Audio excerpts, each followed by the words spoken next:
ভাই মায়ের কি তোর মেরে যাবি নাকি?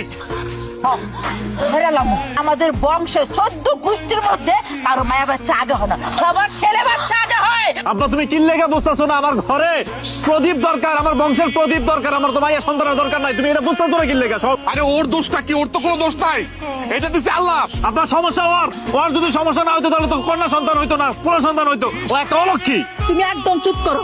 আমগো 14 গোষ্ঠীর মধ্যে কারো প্রথম সন্তান মেয়ে হয় নাই, সবার ছেলে হয়েছে। এই ফকিন্নির বাচ্চার আগে মেয়ে হইব, তাই মেয়ে শহরে মেয়ে বানাবো। মার তোরা মার। তোরে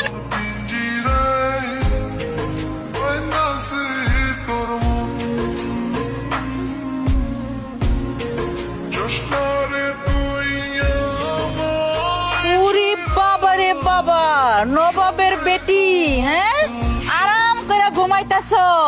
না মা, ঝাড়ু দাও।